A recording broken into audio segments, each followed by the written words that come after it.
What if I told you one of the most expensive financial mistakes people make is sitting in their driveway right now? Not a bad investment, not a failed business, a car payment. And for many people, that payment quietly drains over $100,000 from their future. The crazy part is that most people don't even realize it's happening. Let's start with a number that surprises almost everyone. The average new car payment is now over $700 per month. And that's not for a luxury car or a supercar. That's the average payment for a normal vehicle.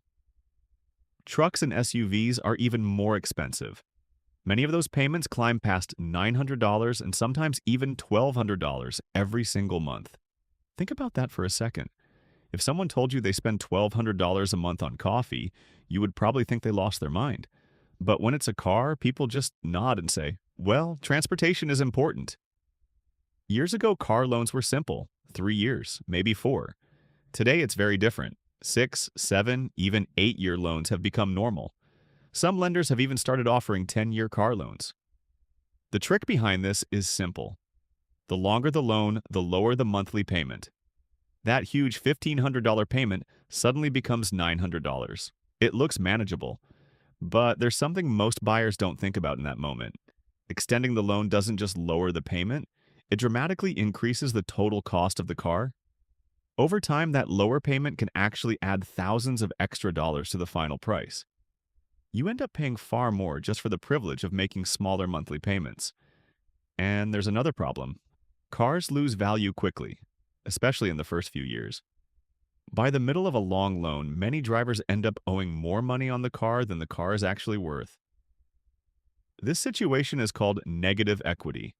It means you can't sell the car or trade it in without paying extra money just to close the loan.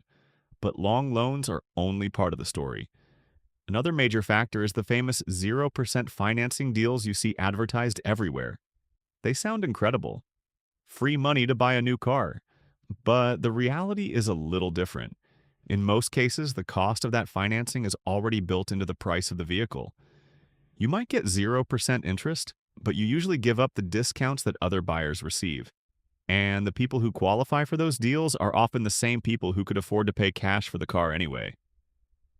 For everyone else, the interest rates can still be significant. Then there's the trade-in cycle, which is where things start getting really complicated. Imagine someone buys a car with a 7-year loan. After 3 years, they want something newer. But they still owe more than the car is worth. So the dealership offers a solution. They roll the remaining balance from the old loan into a new loan for another vehicle. Now the buyer is paying for 2 cars at the same time, the new one they're driving and part of the old one they no longer own. Over time, this can create a cycle where people are always carrying debt from previous vehicles into the next purchase. It becomes a financial treadmill. The faster you move, the harder it becomes to step off. Here's something even more surprising. Some families now have multiple car payments at the same time. One vehicle for work, one SUV for the family, maybe a third car for a teenager. Suddenly, the household is juggling several loans, multiple insurance policies, maintenance costs, and fuel expenses. It starts to look less like transportation and more like running a small business. Except instead of making money, the vehicles are constantly losing value. And the loan payment is only one part of the total cost. Insurance alone for a newer vehicle can easily reach a couple $100s every month. Fuel can add several hundred more depending on how much someone drives. Then there are maintenance and repair costs.